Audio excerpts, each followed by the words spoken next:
Friends, video को start करने से पहले एक छोटा सा इंस्ट्रक्शन है।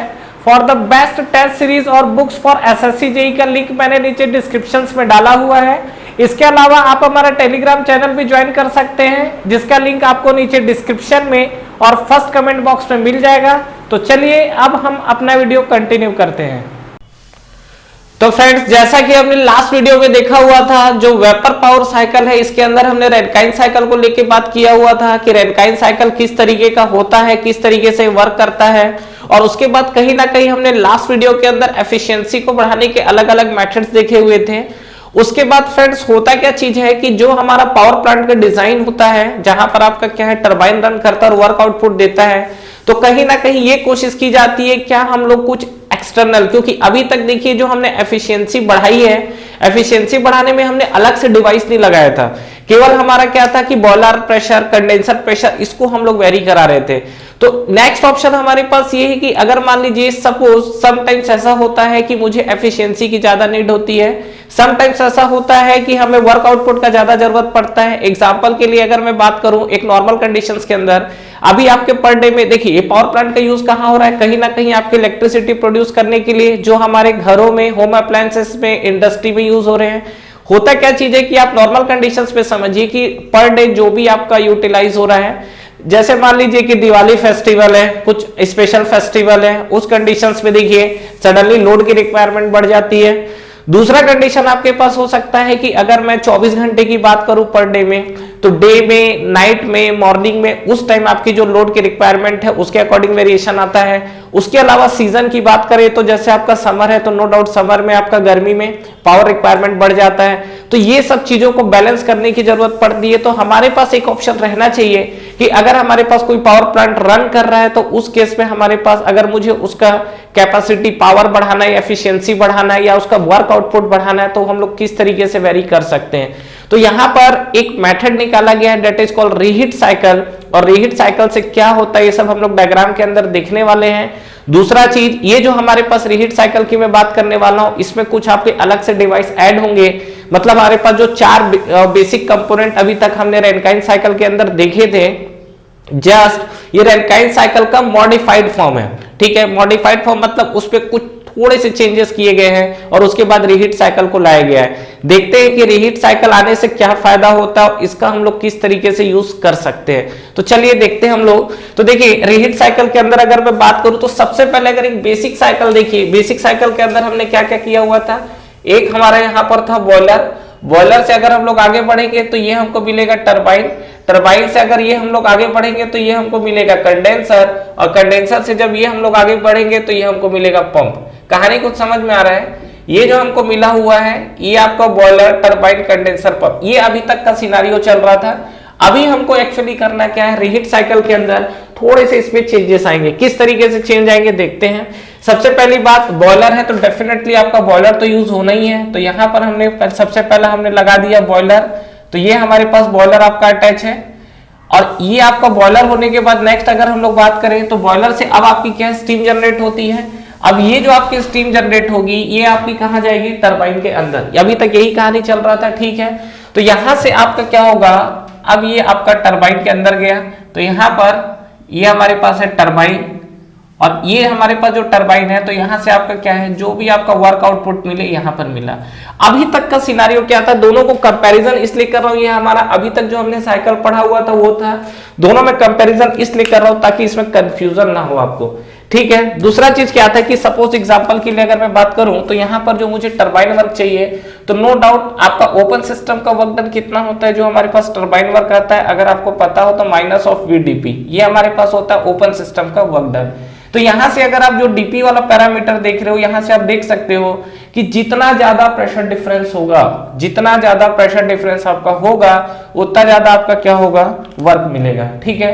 यहां से सपोज एग्जांपल मान लेते हैं कि सपोज यहां पर 100 बार का प्रेशर आया हुआ है, एग्जांपल ले रहा हूं 100 बार, और जो टरबाइन का जो एग्जिट है वो आपका ऑलमोस्ट जो कंडेंसर प्रेशर होता है लोअर देन एटमॉस्फेरिक प्रेशर होता है। तो सपोज मान लीजिए कि 0.9 बार, 0.1 बार, ठीक है, जो आपका हो सकता, सॉरी 0.1 बार नहीं, 0.9, 0.8 बार तक होता है, ठीक है। चलिए मैं इसको सीधा सीधा 1 बार लिख लेता हूं। तो यहां पे अगर आप देखोगे तो 100 बार से सीधा सीधा हम लोग एटमॉस्फेरिक प्रेशर तक ले जाके छोड़ दिए हैं। तो यहां पे प्रेशर डिफरेंस इसके कारण वर्क मिल रहा है। यहाँ पे कहानी क्या है, जो आपका टरबाइन है वो टरबाइन से आपका क्या होगा, जो स्टीम निकलेगी, ये जो आपका टरबाइन है, टरबाइन से जो स्टीम निकलेगा ये आपको सीधा हम इसको कंडेंसर में नहीं डालेंगे। तो पहले मैं आपको इसके ब्लॉक डायग्राम बना देता हूं, फिर आपको रीजन ज्यादा क्लैरिफाई हो जाएगा। तो ये हमारे पास जो बॉयलर है, इसी बॉयलर के अंदर हम लोग रीहीटर को अटैच करते हैं। ये जो हमारे पास बॉयलर है, इस बॉयलर में हम लोग रीहीटर को अटैच करते हैं। किस तरीके से, देखिए बॉयलर बेसिकली क्या कर रहा है, हीट सप्लाई करते हैं तो हमारा स्टीम जनरेट कर रहा है। ये स्टीम आपका निकला कहां पर, यहां से आपका स्टीम आया, स्टीम फाइनली निकलने के बाद टरबाइन में गया, टरबाइन में जाने के बाद जब टरबाइन का एग्जिट आया तो यहां पर जो आपको मिला, ये अगेन आपको क्या है, ऐसा नहीं कि हम इसको पूरा कंडेंस करेंगे, यहां से जो भी आपकी वेपर निकल कर आया हुआ है उस वेपर को हम लोग अगेन लेके आते हैं कहां पर, बॉयलर के अंदर। समझ में आ रहा है, ये जो आपका स्टीम है, ये स्टीम जो आपका निकल के आया इसको हम लोग अगेन क्या है, बॉयलर के अंदर लेके आते हैं इस तरीके से। तो ये हमारे पास जो एक्सटर्नल अटैचमेंट है ये बॉयलर के अंदर ही रहता है, जिसको हम लोग बोलते हैं दैट इज कॉल्ड रीहीटर। ठीक है, ये जो हमको मिला हुआ है इसको हम लोग बोलते हैं क्या, रीहीटर। ठीक है, कहानी समझ में आया। अब ये जो रीहीटर है, तो देखो जो आपका टरबाइन से जो एग्जिट आया है, एग्जिट आने के बाद आपका क्या रीहीटर पे गया, रीहीटर से जाने के बाद फिर क्या होगा, यहां से आप आगे बढ़िए, तो यहां से जब आप आगे निकलोगे तो ये देखो टरबाइन का जो एग्जिट आया है वहां से रीहीटर में अगेन क्या है, बॉयलर से हीट लेके आपका फिर से क्या करेगा, स्टीम जनरेट करेगा। तो यहां से आपका फिर से क्या होगा, स्टीम बना, और स्टीम बनने के बाद फिर क्या होगा, हम इसको फिर से टरबाइन में भेजेंगे। मतलब यहाँ पे अगर आप देखोगे तो फिर से यहाँ पर क्या हमारे पास टरबाइन का अटैचमेंट रहेगा, तो यहाँ पर ये हमारे पास लग गया टरबाइन, और अगेन यहाँ से आपको देखो वर्क आउटपुट और मिलेगा। मतलब एक तो आपका टरबाइन आपको आउटपुट मिल रहा था दैट इज कॉल्ड WT1, और यहाँ से अगेन आपको मिलेगा WT2। ठीक है, उसके बाद अब आपका क्या होगा, फाइनली वही सिनारियो है। मतलब ये जो आपका एक टरबाइन लगा था, इसके जगह हमने क्या किया है, एक आपका टरबाइन लगाया, फिर रीहीटर लगाया, फिर अगेन टरबाइन लगा हुआ है। ठीक है, और ये टरबाइन के बाद फिर हम लोग यहाँ से आगे बढ़े तो अगेन आपका क्या, फिर कंडेंसर और पंप में जाना है। तो यहाँ पर हमने अटैच कर दिया कंडेंसर, यहाँ पर हमने अटैच कर दिया क्या, कंडेंसर, और कंडेंसर से फिर नेक्स्ट जब आगे बढ़े तो ये हमारे पास हो गया क्या, पंप। तो कहानी को समझ में आया। तो ये हमारे पास पंप है। अब ये पंप को हम लोग इस तरीके से यहाँ पर अटैच कर लो, अब नीचे से कर लो, ऊपर से कर लो, इच्छा है आपकी। तो इस तरीके से अगर आप क्या है, इसको यहाँ से पास कर देते हैं हम लोग, तो ये जो आपको दिख रहा है, ये हमारे पास जो दिखा है ये हमारे पास पंप है। ठीक है, कुछ इस तरीके से, और यहाँ पे अगर आप देखोगे तो ये हमारे पास रीहीट साइकिल बना। क्यों किया जा रहा है, अभी तक मैंने आपको केवल ये बताया हुआ है कि ये आपका जस्ट एक ब्लॉक डायग्राम है। क्यों किया जा रहा है, कैसे किया जा रहा है, इसको समझिएगा। यहां पर देखिए होता क्या चीज है, सबसे पहले तो ये बॉयलर की अगर हम लोग बात कर रहे हैं तो यहाँ पर ये ठीक है। देखिए होता क्या चीज है, इसको समझिए। बॉयलर में आपने क्या हीट सप्लाई किया, उसके बाद स्टीम निकली। बेसिकली यहाँ पर होता क्या था, 100 बार से सीधा सीधा हम लोग 1 बार तक ले जाके उसको कंप्रेस टरबाइन से हम लोग वर्क आउटपुट ले लेते थे। लेकिन यहाँ पे सिनारियो थोड़ी अपोजिट है। मान लीजिए कि सपोज, एक एग्जांपल लेता हूं कि यहाँ पर सपोज आपका 100 बार आया, तो यहाँ पर आपने क्या किया, सीधा सीधा 1 बार पे उसको एग्जिट करा दिया। लेकिन यहाँ पर ऐसा नहीं होगा। ठीक है, ये जो आपका 100 बार है, 100 बार आपका आने के बाद क्या होगा, यहाँ पर करीब करीब हम इसको 60 बार में ही बाहर निकाल लेते हैं। समझिएगा ध्यान से, ये आपको मैं जस्ट एक डेटा दे रहा हूं, जस्ट आपको समझने के लिए। जहां हम लोग 100 बार से 1 बार तक प्रेशर ड्रॉप कर रहे हैं, यहाँ पे आपको क्या है 100 बार से 60 बार तक का क्या होगा, प्रेशर ड्रॉप होगा। अब ये जो आपका प्रेशर ड्रॉप हुआ, फिर यहां से आपकी जो स्टीम निकली वो आपका अगेन कहा गया रीहीटर। ठीक है, रीहीटर की अगर मैं बात करूं तो रीहीटर आपका कांस्टेंट प्रेशर पे काम करता है, जैसा बॉयलर के अंदर होता है।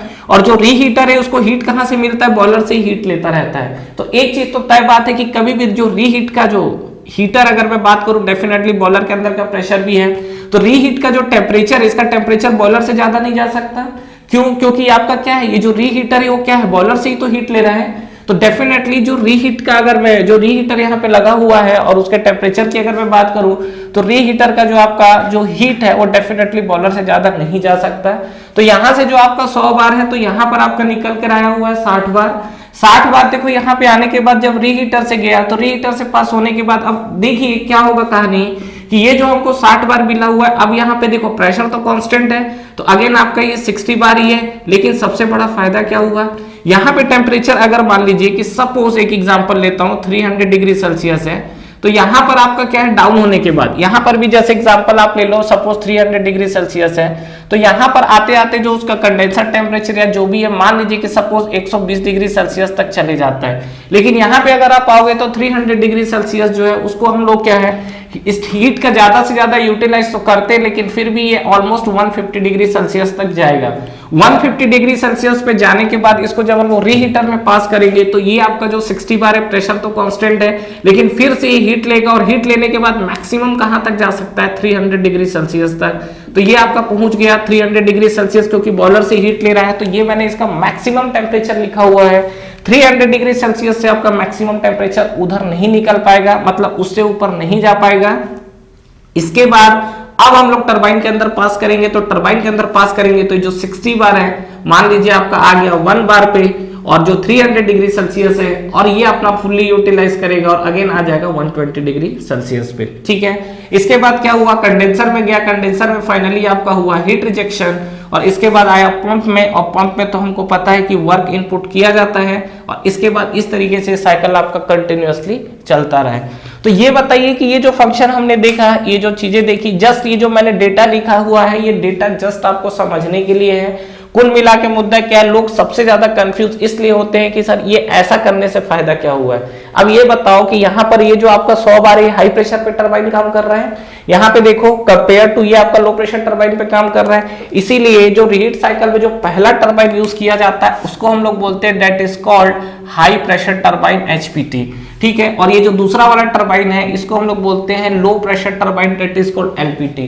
Sometimes there are 3 turbine will be used in the reheat cycle, and in that case आपका high pressure turbine, intermediate pressure turbine IPT बोलते हैं, और लोअर प्रेशर टरबाइन होता है। ठीक है, तो अगर इसको करने से इतना ही फायदा है तो ऐसा ना कर सके कि हम नंबर ऑफ टरबाइन लगा दे, मतलब 10, 12, 20, 50, 100 लगा देते हैं टरबाइन, तब तो हमको कंटिन्यू वर्क पे वर्क मिलता रहेगा। दूसरा चीज, ये क्वेश्चन पूछ रहा हूं आपसे कि अगर ऐसा है तो नंबर्स ऑफ टरबाइन क्या हम लोग डायरेक्टली यूज नहीं कर सकते? आप ये देखिए, आप यहाँ पर एक चीज देख रहे होंगे कि हर टरबाइन में आपका क्या प्रेशर ड्रॉप हो रहा है। ठीक है, यहाँ पे आप 100 से 60 गए हो तो अगला टरबाइन में 60 से 1 गया है, आप एक और लगा लोगे तो 60 से आप कर लो 40 या 30 कर लो, फिर नेक्स्ट बार में 30 से आप 1 पे चले जाओ, क्योंकि आप रीहीटर लगा के टेम्परेचर तो बढ़ा सकते हो लेकिन प्रेशर नहीं बढ़ा सकते, और टरबाइन जो वर्क देता है वो आपका प्रेशर डिफरेंस के कारण दे रहा है। ध्यान रखिएगा, जितना ज्यादा प्रेशर ड्रॉप करा पाएंगे उतना ज्यादा आपको टरबाइन ये वर्क दे पाएगा। तो इस चीजों को समझिएगा जो आपसे बता रहा हूं कि जितना ज्यादा प्रेशर डिफरेंस होगा उतना ज्यादा आपको टरबाइन से वर्क आउटपुट मिलेगा। ठीक है, कहानी समझ में आया? तो ये सब जो बेसिक चीजें हैं इनको ध्यान रखिएगा, ये सब चीजें एग्जाम्स में पूछी जाती है। अब समझिए कि ये रीहीट साइकिल यूज करने से हमको फायदा क्या हुआ। तो अगर आपको फायदा नुकसान, कितना हीट सप्लाई बढ़ा, कितना टरबाइन वर्क बढ़ा, कितनी एफिशिएंसी बढ़ी कि घटी, वो सब चीजों को देखना है तो हमको क्या है, इस पे रैनकाइन साइकिल की तरफ जाना पड़ेगा।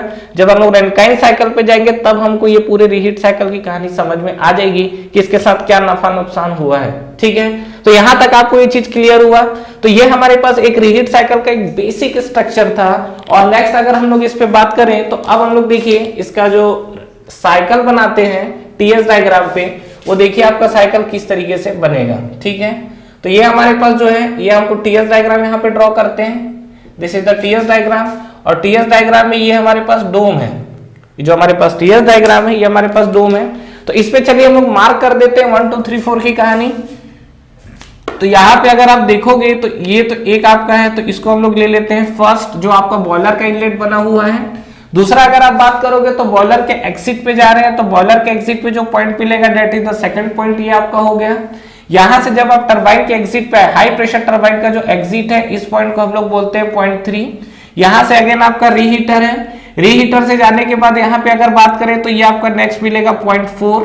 ठीक है, और यहां से आपका टरबाइन की बात करेंगे तो ये लो प्रेशर टरबाइन है, तो ये आपका मिल गया 0.5, और कंडेंसर से जो आपका एग्जिट किया ये मिल गया 0.6। फिर तो पंप में गए हो तो 0.1 आपको मिल ही गया। तो ये हमको टोटल नंबर ऑफ पॉइंट्स मिले हैं। ठीक है, और इसी के बेसिस पे मैं क्या वहां पे यूज कर रहा हूं। बाकी आपको एक बेसिक प्रोसेस तो पता है जिसके बारे में हम लोग ऑलरेडी पहले वीडियो में बात कर चुके हैं कि किसमें किस तरीके के प्रोसेस होते हैं। ठीक है, तो ये जो आपका टरबाइन है, टरबाइन के अंदर भी हमको पता है क्या कि ये आपका जो प्रोसेस होता है ये हमारे पास रिवर्सिबल एडियाबैटिक प्रोसेस होता है।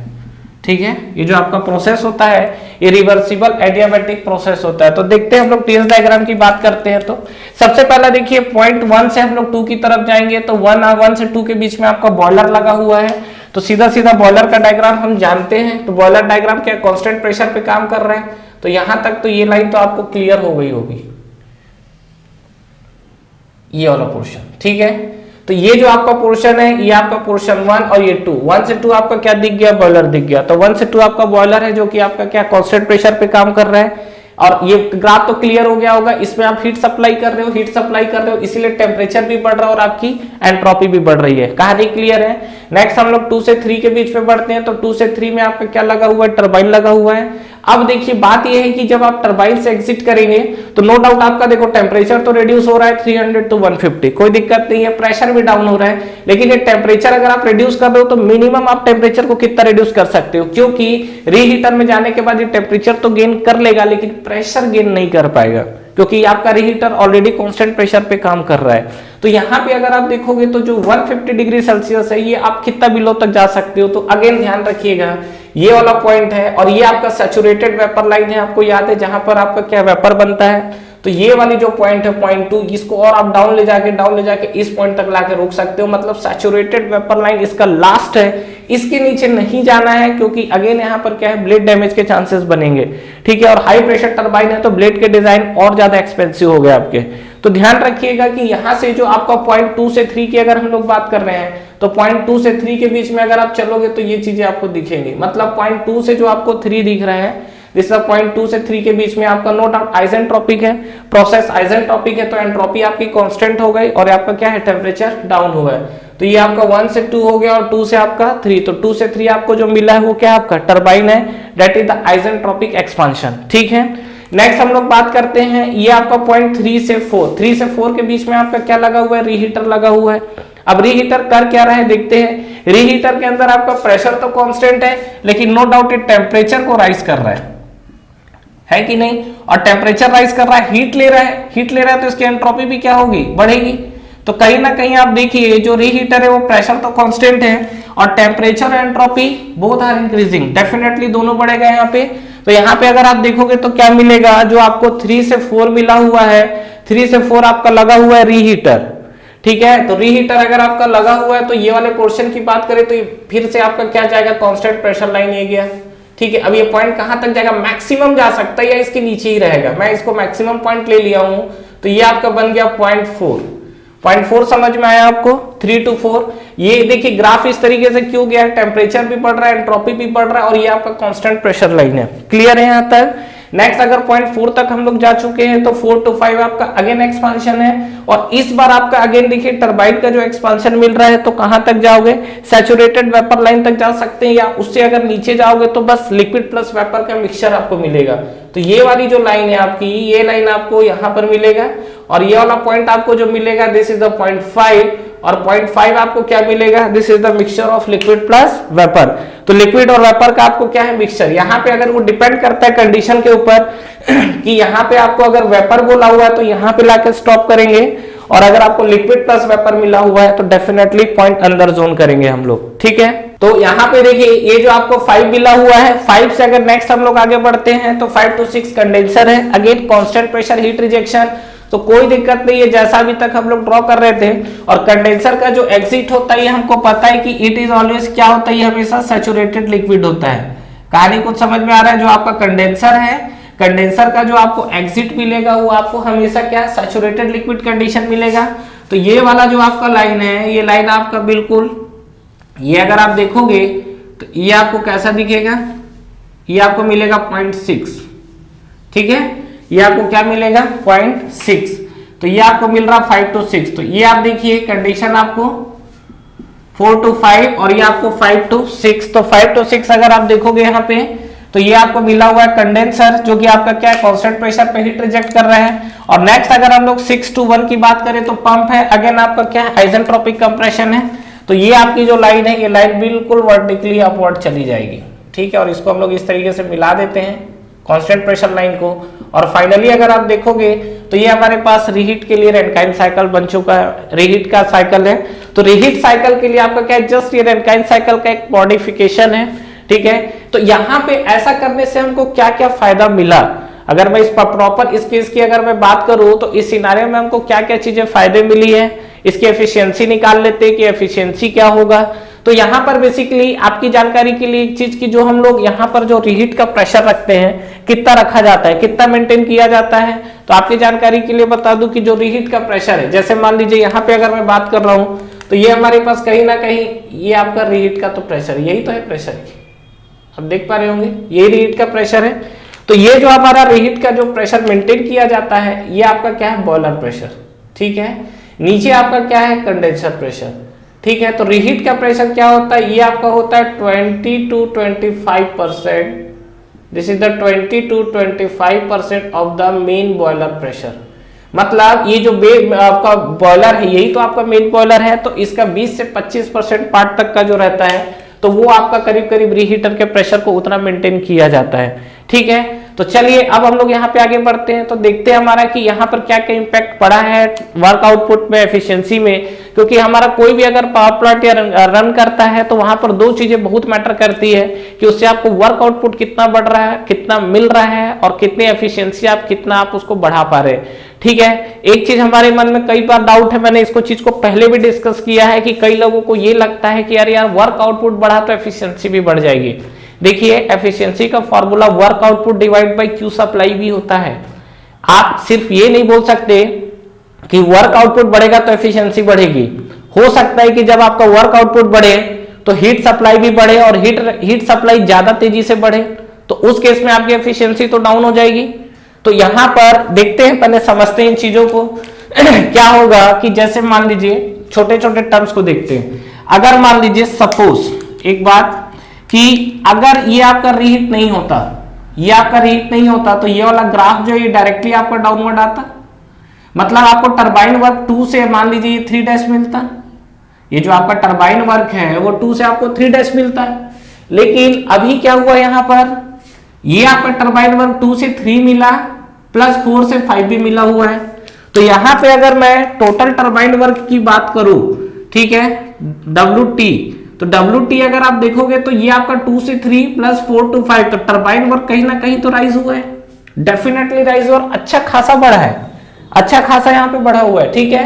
हीट सप्लाई की बात करें तो क्या मिलेगा, क्यू सप्लाई की अगर बात करें, पहले सिनारियो में अगर आप यहीं से डायरेक्ट आते हैं तो 1 से 2 तक आपका हीट सप्लाई दिख रहा था, लेकिन अभी आपका अगेन रीहीट किए हो तो 3 to 4 भी तो आपका क्या है, हीट और कंज्यूम किया है वो, तो 3 से 4 अगेन आपका रीहीट हुआ है, तो क्यू सप्लाई भी बढ़ गया।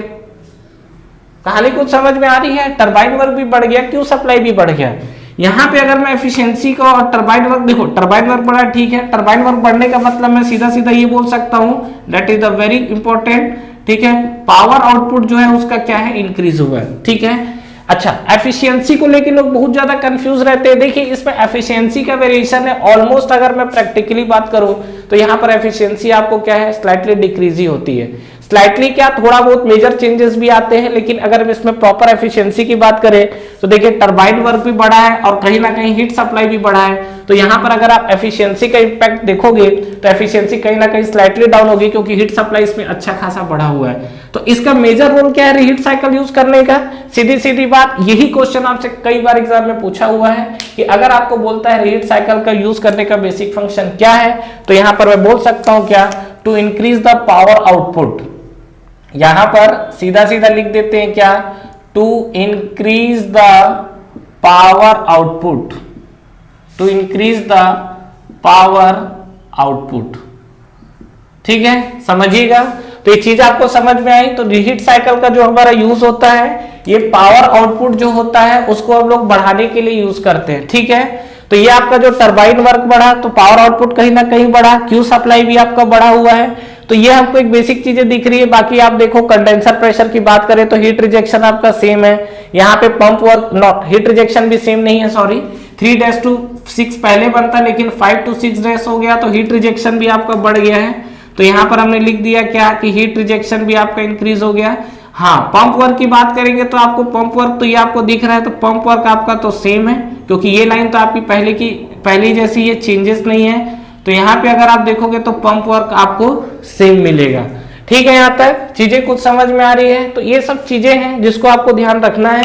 तो ये जो हमारे पास कंडीशंस दिख रही है, ठीक है, ये जो हमारे पास कंडीशंस है, इसी के बेसिस पे अगर मुझे मान लीजिए एफिशिएंसी को कैलकुलेट करना है, तो एफिशिएंसी को हम लोग किस तरीके से कैलकुलेट कर सकते हैं। तो अगेन आपका डब्ल्यू नेट हम निकालना है, W net by Q supply होता है, सीधा सीधा कहानी, तो बस वही करते हैं यहाँ पर। तो यहाँ पर देखिए कि अगर मुझे एफिशिएंसी निकालना है तो एफिशिएंसी हम लोग किस तरीके से निकाल सकते हैं। यहां पर अगर मैं एफिशिएंसी की बात करता हूं तो एफिशिएंसी हम लोग किस तरीके से निकाल सकते हैं। तो सबसे पहले देखिए टरबाइन वर्क की अगर हम लोग बात करें तो ये हमको मिलेगा WT1, ठीक है। तो टरबाइन वर्क अगर हम लोग बात कर रहे हैं WT1 को लेके, तो ये आपका 2 से 3 तो है टरबाइन वर्क, प्लस 4 to 5 भी है। तो यहाँ पे 2 टरबाइन लगे हुए हैं, तो टरबाइन वर्क WT1 की अगर हम लोग बात करें तो WT1 हमको क्या मिलेगा, ये आपको मिलेगा अगेन H के फॉर्मेट में याद है आपको, तो ये हम लोग लिख सकते हैं H2 बड़ा होगा कि H3, डेफिनेटली H2, तो H2 माइनस H3, तो ये हमने लिख दिया H2 माइनस H3, ठीक है।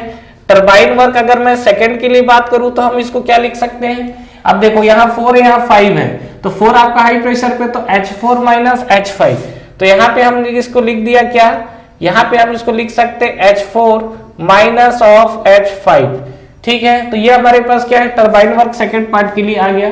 हीट सप्लाई की बात करते हैं हम लोग, तो ये हमारे पास क्या है, बॉयलर है। बॉयलर के अंदर अगर हम लोग हीट सप्लाई करते हैं तो हीट सप्लाई देखो ये आपको कहां कहां हुआ है, एक तो आपका 1 से 2 हुआ है, दूसरा आपका 3 से 4 भी हुआ है।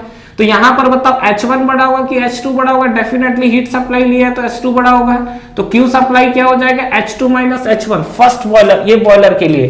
तो यहाँ पे अगर मैं बात करूं तो QS1 लिखता हूं, और QS1 आपका क्या हो जाएगा यहाँ पर, that is the H2 minus H1, तो ये हमने लिख दिया H2 माइनस H1। उसी तरीके से अब Q सप्लाई में सेकंड के लिए बात करूं QS2, तो Q सप्लाई अगर सेकंड के लिए बात करोगे तो क्या मिलेगा, ये हमको मिलेगा H4 माइनस H3, ये मिलेगा आपको।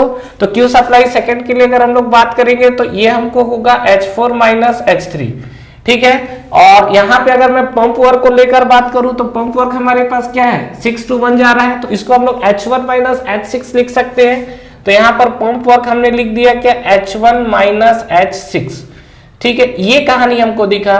तो मुझे एफिशिएंसी निकालना है, तो एफिशिएंसी इक्वल टू क्या होता है, ये आपको होता है W net by Q supply, ठीक है। W नेट में क्या लिखेंगे हम लोग, definitely turbine work first plus turbine work आपका गया हुआ है सेकंड, माइनस ये आपको क्या मिलेगा, Q सप्लाई डिवाइड बाई, अच्छा sorry not Q supply, this is the pump work, ये आपको पंप वर्क, ठीक है। Q सप्लाई हमारे पास टोटल आएगा, और टोटल Q सप्लाई के अंदर अगर आप देखोगे तो ये आपको दिखेगा क्या, QS1 प्लस ये आपको क्या दिखेगा, QS2, ठीक है। तो ये हमको जो मिला, ये हमको मिला एफिशिएंसी के लिए। तो कहानी क्लियर है। तो ये जो हमको एफिशिएंसी वाला टर्म्स मिला ये हमको क्लियर है यहाँ तक। तो ये हमारे पास एफिशिएंसी वाले टर्म्स के लिए लेके बात हो रही थी। तो फाइनली यहाँ पे देखोगे तो एफिशिएंसी भी हम लोग निकाल चुके हैं। तो ये हमारे पास रीहीट साइकिल है, वही है, आप एच का फॉर्मेट है, एच का फॉर्मेट उठा के रख दोगे। पंप वर्क दिया है तो बहुत अच्छी बात है, नहीं दिया है तो खत्म करना, क्योंकि यहाँ पर जो पंप वर्क है दैट इज ऑलमोस्ट सभी में, ठीक है, बहुत कम होता है कंपेयर टू टरबाइन वर्क। तो पंप वर्क अगर आप दिया है तो कंसीडर करिएगा, अदरवाइज उसको नेग्लेक्ट कर देना है। तो ये जो हमारे पास था एक रीहीट साइकिल था, सिंपल है, इजी है, कोई दिक्कत नहीं है। सबसे ज्यादा जो आपको रीहीट साइकिल से एग्जाम्स में पूछा हुआ क्वेश्चन है वो यही पूछा जाता है कि यहाँ पर जो रीहीट साइकिल यूज करने का क्या रीजन है। तो to increase the power output. Sometimes आप एफिशिएंसी को लेके कंफ्यूज हो सकते हैं, ठीक है, लेकिन ध्यान रखना इसमें अगर अलग से स्पेसिफाई करता है तो जब तक आपको एफिशिएंसी के बारे में कुछ बोलने ना बोला जाए, मतलब अगर टिक लगाने पर आपको बाउंड ना किया जाए, तब तक आप रीहीट साइकिल में एफिशिएंसी के ऊपर बात नहीं करेंगे।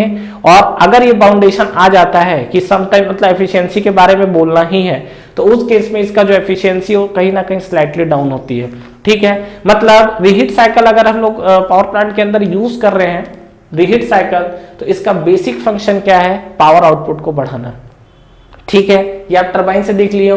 बात ये हो रही थी कि इस तरीके से नंबर्स ऑफ टरबाइन क्यों नहीं यूज कर पाएंगे, आपको रीजन पता चल चुका है कि ये आपका प्रेशर एक बार डेवलप किया है, बहुत और हाई प्रेशर कर दोगे तो तो और आपका हो जाएगा। तो हाई प्रेशर करते करते कितना हाई प्रेशर करोगे, बॉयलर के अंदर प्रेशर मेंटेन करना है आपको, तो एक लिमिट से ज्यादा तो नहीं कर पाओगे ना। अरे भाई बॉयलर भी तो किसी मटेरियल का बना हुआ है, उसके अंदर स्टीम जनरेट कर रहे हो, हाई प्रेशर दे रहे हो, तो मटेरियल के अंदर स्ट्रेस भी तो आना स्टार्ट हो जाएगा। और कौन सा स्ट्रेस आएगा, सरकमफ्रेंशियल लॉन्गिट्यूडिनल स्ट्रेस वही आना है जो हम लोग याद है सोम में पढ़े थे, ठीक है, जो थिन सेल के बारे में। अब उसके चलते क्या प्रॉब्लम होगा कि अगर एक लिमिट से ज्यादा हुआ तो बॉयलर में बस्टिंग हो जाएगा, फट जाएगा। तो इसीलिए इस चीज को अवॉइड करने के लिए बॉयलर के अंदर आप जो प्रेशर एक लिमिट से ज्यादा नहीं बढ़ा सकते। हाँ, जैसे जैसे आप प्रेशर को बहुत राइज कर लोगे उसके अकॉर्डिंग यहाँ पे आप टरबाइन लगा सकते हो। बेसिकली ज्यादातर प्रैक्टिकली अगर बात करें तो जो आपका इंडस्ट्रीज के अंदर अगर जाओगे रीहीट साइकिल के अंदर तो 2 से 3 टरबाइन यूज किया जाता है, ठीक है। सबसे नियरेस्ट वाला आपका हाई प्रेशर पे काम करता है, इसलिए इसको हम लोग हाई प्रेशर टरबाइन बोलते हैं। यहां पर मैं लिख देता हूं इस वर्ड को, ठीक है, यहां मैं लिख देता हूं, ध्यान रखिएगा HPT। HPT का पूरा नाम है that is called high pressure turbine, ठीक है।